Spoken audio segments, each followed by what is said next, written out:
Mini money vehicles. Raghupati नाम का एक धनवान रहता था।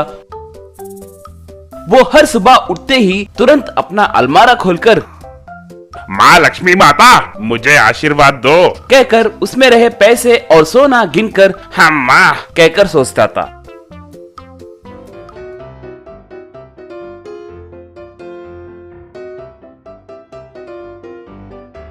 एक बार हरदम के जैसे ही रघुपति अलमारे में से पैसे गिनने लगा। तब उसकी पत्नी आकर, ओ जी, आप यूँ हरदम पैसों की गिनती क्यों करते हो जी? हर सुबह बिना उन पैसों को देके आपका दिन नहीं गुजरता क्या? कभी आपने मेरी खूबसूरत चेहरा देखा है क्या? सुबह सुबह तुम्हारा मुंह देखने से मुझे क्या मिलेगा री, मगर पैसों को देखूं तो मेरे दिल को तसल्ली मिलेगी। ऐसे आदतों के वजह से ही पिछली बार नौकर चोरी करने के लिए कोशिश किया था। हम खुशकिस्मत थे जो हमारे पैसे चोरी नहीं हुए। अगर गए होते तो हमारी स्थिति क्या होती थी, सोचा है क्या आपने? अब झगड़ा क्यों कर रही हो? इस बार नौकर को हम दोनों उसके बारे में पूछताछ करके ही काम पे रखेंगे, ठीक है क्या?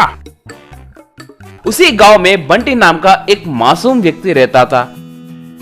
एक बार काम ढूंढते हुए बंटी रघुपति के घर आया। श्रीमान, माँ नमस्कार, मेरा नाम बंटी है। मुझे पता चला है कि आपके घर में नौकर की जरूरत है। क्यों रे, एक बार इसका हिसाब देखो। माफ कीजिए सब, मैं गिनती करना नहीं जानता हूँ। रघुपति तुरंत अपनी पत्नी की ओर देखकर, ये क्या री, ये तो बहुत मासूम आदमी लग रहा है, ये हमें जरूरत है क्या? वाह, रुकिए जी, हम दोनों के पास काम करने के लिए यही सही है। वो नहीं री, ऐसे कुछ कहने ही वाला था।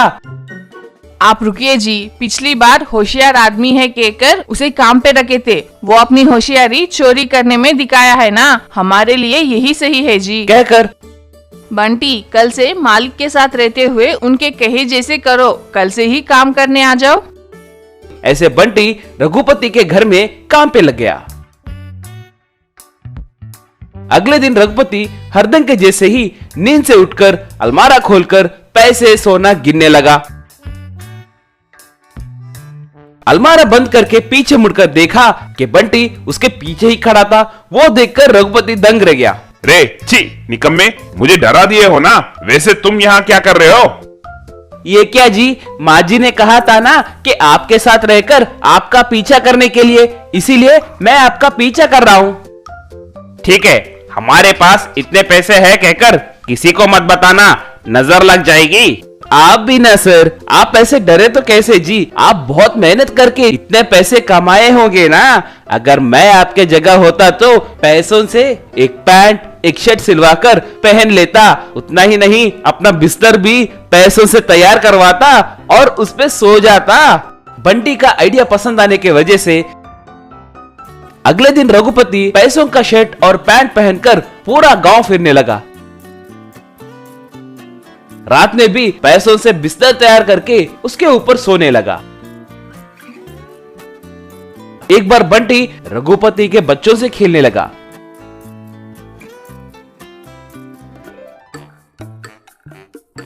बंटी घर में रहे बेकार के कागज को लेकर नाव एरोप्लेन तैयार करके बच्चों को देने लगा और वो उनसे अच्छे से खेलने लगे। रे बंटी, पूरे पेपर्स खत्म हो गए हैं रे। अब कैसे? मुझे और खेलने का मन कर रहा है। मुझे और मिनी व्हीकल्स चाहिए। ठीक है, मैं देख कर आता हूँ।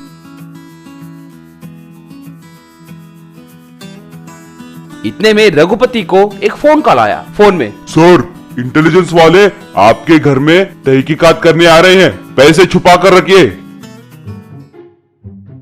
तुरंत रघुपति पैसों को एक बोरी में भरकर रे बंटी बंटी कहकर उसे बुलाया। बोलिए मालिक कहकर भागते हुए आया। रे, इस बोरी को लेकर तुरंत यहाँ से चले जाओ रे। इस बोरी में क्या है साहब? कुछ नहीं, बेकार के कागज है बस। पहले तुम यहाँ से जाओ। बंटी तब उस बोरी को लेकर उन बच्चों के पास आकर, टाटा, ये देखो मैं तुम्हारे लिए कितने कागज लाया हूं। देखिए अब मैं इनसे कितने बोट्स तैयार करूंगा, कहकर बोरी में से पैसे निकालकर बोट, एरोप्लेन, कार जैसे मिनी व्हीकल्स तैयार करने लगा और बच्चा उनसे खेलने लगा। इतने में पुलिस वाले आकर रघुपति के घर में छानबीन करने लगे, मगर उन्हें कहीं भी पैसे नहीं मिलने के कारण सॉरी सर, शायद हमें किसी ने गलत जानकारी दिया है। आपको तकलीफ देने के लिए हमें माफ कीजिए, कहकर वहां से जाने ही वाला था कि तभी घर के बाहर बच्चों के मनी, कार, बोट, एरोप्लेन को देखकर ऐसा ही, रे पैसों से ये सब किसने बनाया रे? मैंने ही तैयार किया है साहब। आपको पसंद आया क्या? और चाहिए क्या? मैं तैयार करके दूंगा साहब, कहकर बोरी में से पैसे निकाला। ऐसे को पूरी बात समझ में आ गई। ये तुम्हें किसने दिया रे? हमारे मालिक ने हमें दिया है सर। ऐसे को पूरी बात समझ में आ गई और वो रघुपति को तुरंत अरेस्ट करके जेल में डाल दिया। एक गांव में अनंत नाम का एक बिरयानी बेचने वाला आदमी रहता था। अनंत का बिरयानी उस गांव में बहुत मशहूर था। अनंत के बच्चे नहीं रहने के कारण वो अनाथ आश्रम से एक बच्चे को लाकर पालने लगा। उस बच्चे का नाम चंदन रखा और उस बच्चे को अच्छे से पढ़ाकर बड़ा किया। चंदन अपनी पढ़ाई पूरी करके कोई व्यापार करने का सोचकर पिता के पास आकर, पिताजी मेरी पढ़ाई पूरी हो गई है, मैं डिस्टिंक्शन में पास हुआ हूँ, अमेरिका या कनाडा जाकर कोई व्यापार करने की सोच रहा हूँ। मेरे ज्यादातर दोस्त भी अमेरिका को जाने की सोच रहे हैं पिताजी। अमेरिका क्यों रे? हमारे देश में ही व्यापार कर सकते हो ना, तब हमारा देश भी तरक्की करेगा ना। यहाँ सौलते कहाँ है पिताजी? हम जाकर किसी को हमारे पास व्यापार करने का एक अच्छा आइडिया है कहकर बोले तो ये लोग हंसने लगे हैं पिताजी। इसीलिए अच्छे से अच्छे बुद्धिमान लोग अमेरिका में ही सेटल हो जा रहे हैं। ऐसे नहीं बेटा, मैं जो काम बोल रहा हूँ वो करने के बाद तुम जरूर अमेरिका जाओ, मगर उससे पहले तुम यहाँ पर एक व्यापार शुरू करो। अगर तुम यहाँ सफल हुए समझो तो तुम दुनिया में कहीं पर भी सफल हो सकते हो। चंदन तब अच्छे से सोचकर यहाँ कौन सा व्यापार शुरू करूँ पिताजी? दूसरा कोई व्यापार क्यों रे? अपना बिरयानी सेंटर बिजनेस है ना, उसे पूरे देश में फैलाओ। डरने की जरूरत नहीं है, क्योंकि हमारे पुराने कस्टमर्स हमारे पास ही आकर खाएंगे ना। चंदन ठीक है कहकर अनंत बिरयानी व्यापार को और आगे बढ़ाने के लिए बहुत मेहनत करके दिन रात अच्छे से सोचकर स्विगी, जोमैटो जैसे ऑनलाइन फूड डिलीवरी वालों से बात करके अपने बिरयानी सेंटर को उनसे जोड़ा। बहुत कम दिनों में ही अनंत बिरयानी पॉइंट में बहुत सारी बिरयानी के ऑर्डर्स आने लगे और फूड डिलीवरी बॉयज लाइन में आकर खड़ा होने लगे। अनंत बिरयानी कम समय में ही बहुत मशहूर हुआ। लगभग सारे गाँव में अनंत बिरयानी सेंटर के ब्रांचेस खुलने लगे। एक बार अनंत चंदन से, चंदन तूने तो चमत्कार कर दिया है रे, बहुत कम दिनों में ही हमारे बिरयानी को पूरे प्रदेश में मशहूर कर दिए हो, कहकर उसकी प्रशंसा करने लगा। एक बार चंदन अपनी प्रेमिका हेमा के पास आकर, हेमा हमारे प्यार के बारे में अपने पिताजी से बात की। मैंने उन्हें बताया डियर, तुम the great Anant biryani centre के मालिक के बेटे हो कहकर उनसे कहा। वो 5 मिनट में आएंगे बोले थे। वो देखो मेरे पिताजी बातों में ही आ गए। हेलो अंकल, मेरा नाम चंदन है। Hello Chandan, nice meeting you, कहकर हाथ मिलाया। अंकल आपको पता ही है ना, यूं कुछ कहने वाला था। या मेरी बेटी ने मुझे सब कुछ बताया है, मगर मुझे एक शक है, कल के दिन अनंत बिरयानी का वारिस तुम ही होगे, इसका गारंटी क्या है? आप क्या बात कर रहे हैं अंकल, मैं उनका बेटा हूँ। ओ कम ऑन, सेंटिमेंट के बातें छोड़ो और बिजनेसमैन की तरह सोचो। अगर लीगली देखा जाए तो तुम अनंतनाग के सगे बेटे नहीं हो, उन्होंने तुम्हें पालकर बड़ा किया है। बस वो तुम्हें अपनी पूरी जायदाद देंगे, इसकी तो गारंटी नहीं है ना। उसके बातें सुनकर चंदन एकदम से सोच में पड़ गया। हाँ सच्चे अंकल। तो पहले अपने बैकग्राउंड को मजबूत बनाओ, उसके बाद ही हम शादी के बारे में बात करेंगे, कहकर वहां से चला गया। उस रात चंदन अपने पिता से, पिताजी कह रहे हैं कि अमेरिका जाने के लिए मेरे नाम पे थोड़े जायदाद होनी चाहिए, इसीलिए आप थोड़ी जायदाद मेरे नाम पे लिख सकते हो क्या? थोड़े क्या रे, सब तुम्हारे नाम पर ही लिख लो, कहकर कागजात पे अपने सारे जायदाद उसके नाम पे लिख कर दे दिया। अगले दिन चंदन योगेश को मिलकर, अंकल अब मेरा बैकग्राउंड बहुत मजबूत है, पूरी जायदाद मेरे नाम पर ही है, शादी कब है? अभी यहाँ पर ही, राइट नाउ। क्या अभी? वो नहीं, मेरे पिताजी के बिना। ओ कम ऑन मैन, वो तुम्हारा सगा बाप तो नहीं है ना, और ऊपर से मुहूर्त का समय भी हो रहा है। कमान कमान, कहकर उन दोनों की शादी घर में ही करवा दिया। चंदन अपने पत्नी के साथ घर गया और उन्हें देखकर आनंद दंग रह गया।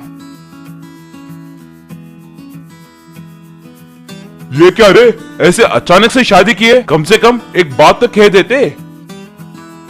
तुम्हें क्यों बताए, ये हमारी निजी मामला है। देखो माँ, मैं इसका पिता हूँ। तुम पिता कैसे बन गए हो? तुमने इन्हें पाला है क्या, या तुम इनके सगे पिता हो?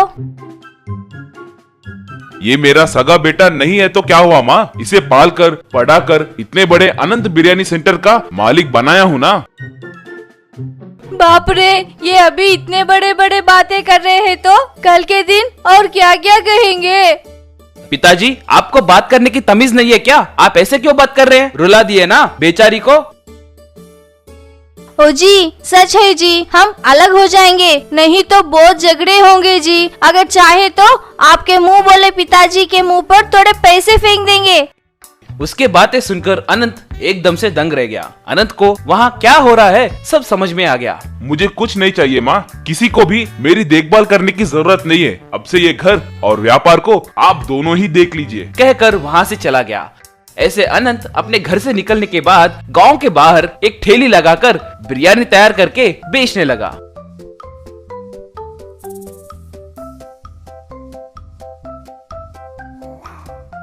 व्यापार भी ठीक ठाक ही चलने लगा। आए थोड़े कस्टमर्स को अच्छे से बिरयानी बेचने लगा। बगल वाले स्कूल के गरीब बच्चों को मुफ्त में बिरयानी खिलाने लगा। थोड़े दिनों के बाद अनंत बिरयानी धीरे धीरे वहाँ पर मशहूर होने लगी। एक दिन एक बड़े कार में एक अमीर आदमी आकर, अंकल मुझे एक प्लेट बिरयानी दीजिए। अनंत उस आदमी को बिरयानी दिया। वो अमीर आदमी बिरयानी खाकर, वाह अंकल, इतने सालों के बाद भी आपके बिरयानी का स्वाद नहीं बदला है। आप मेरी एक मदद कर सकते हो क्या? मैं एक बिरयानी सेंटर खोलने की सोच रहा हूँ, उसे आपको ही चलाना होगा, कहा और अपने बिरयानी बिजनेस लगाने के प्लान के बारे में बताया। अनंत अच्छे से सोचकर ठीक है कहा। वो अमीर आदमी उनका धन्यवाद करके कल ही आकर काम के बारे में बात करूंगा कहकर वहाँ से निकल गया। और दूसरी तरफ चंदन दुखी होकर हेमा से, दिन ब दिन हमारे बिरयानी के सेल्स गिरते जा रहे हैं, हमारे ग्राहक बिरयानी का स्वाद पहले के जैसे नहीं है कहकर होटल आना ही बंद कर दिए। लगभग हमारा व्यापार खत्म हुआ है। सोचो, तुम्हारे पिताजी से थोड़े पैसे एडजस्ट करने के लिए पूछोगे क्या? क्यों जी, हमने शादी में दहेज नहीं दिया है कहकर अब ऐसे पैसे पूछ रहे हो क्या? मैं क्या पूछ रहा हूँ और तुम क्या बोल रही हो? तुम्हें समझ आया क्या? हाँ जी, मुझे सब समझ आ गया जी, मैं अब 1 मिनट भी यहाँ नहीं रहूंगी, कहकर अपने मायके चली गई। चंदन अब क्या करना है कुछ समझ नहीं पाया और उदास होकर बैठ गया। तभी अचानक एक कार वहाँ पर आकर रुकी। वो आदमी चंदन के घर के अंदर आकर, हेलो चंदन, पहचाना क्या? चंदन उसे देखकर, रे भाई तुम ही हो क्या? क्या रे ऐसे आए? अभी अभी एक अच्छी डील हुई है रे, उस भगवान की कृपा से मैं फिर से बिरयानी बिजनेस शुरू करने वाला हूँ। ऐसे वो दोनों बहुत देर तक बात किए। उसका दोस्त चंदन से, रे तुम्हारे पिताजी ही मेरे इंस्पिरेशन है रे, एक बार मैं उनसे मिलना चाहता हूँ रे, एक बार उनसे मिलाओ ना। चंदन तब अपने किए गलतियों के बारे में उसे बताने लगा। चिंता ना करो रे, कम से कम तुम्हें अपने गलती का एहसास हुआ है ना। वैसे तुम्हारे पिताजी कहाँ पर है रे? पता नहीं रे, मैंने कई जगह उन्हें ढूंढा है मगर वो मुझे कहीं नहीं दिखे। ठीक है रे, मेरे साथ आओ, हम दोनों मिलकर मेरे पहचानत के एक अंकल के पास जाएंगे और अपने व्यापार के बारे में उनसे बात करेंगे, वो जरूर मान जाएंगे। कहकर वो दोनों मिलकर अनंत के पास गए। अनंत को देखते ही चंदन, पिताजी कहकर उनके पैरों पर गिरकर मुझे माफ कीजिए, मैंने बहुत बड़ी गलती की है, मुझे माफ कीजिए पिताजी। उठो बेटा। चंदन के दोस्त को वो ही चंदन के पिता अनंत है कहकर समझ आ गया और चंदन और दोस्त जो हुआ वो सब अनंत को बताए और अपने बिरयानी सेंटर के व्यापार के बारे में बात की और अनंत उनके साथ काम करने मान गया। वो तीनों मिलकर फिर से अनंत बिरयानी पॉइंट बिजनेस शुरू किए और तब से अनंत और उसका बेटा एक ही घर में खुशी से जीने लगे।